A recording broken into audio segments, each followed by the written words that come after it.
वज्रपात नेला जीवन वज्रपात केन्द्रापड़ा जनकर मृत्यु होता बेले 2 जन गुरुतर होती। मृतक हेले सदर थाना अंतर्गत आयबा ग्रामर बलराम नायक। सूचना अनुसार बलराम एवं तांको बड़ भाई कृष्णचंद्र धान बिलरे काम करुवा समय वज्रपातर शिकार होते। दुई भाई को संगे संगे केन्द्रापड़ा मुख्य चिकित्सालय आनिबा परे बलराम को डाक्तर मृत घोषणा करथिले।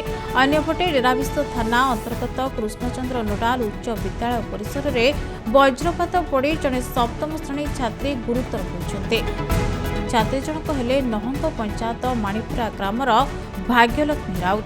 तेबे स्कूल रे थिबा समय स्कूल परिसर में वज्राघात पड़ू उक्त छात्री जनक चेताशून्य हो पड़ते एवं संगे संगे छात्री जनक केन्द्रापड़ा मुख्य चिकित्सालय अणाई चिकित्सा कर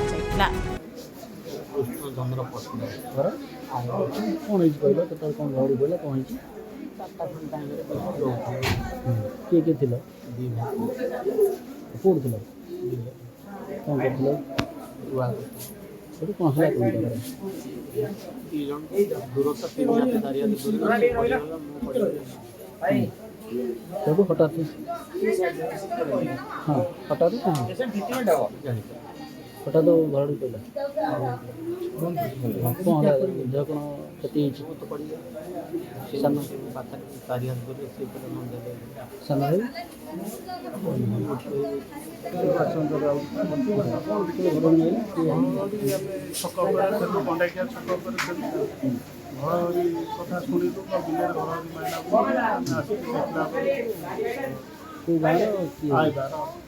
केन्द्रापड़ार मलय कुमार साहू रिपोर्ट खबर ओडिशा।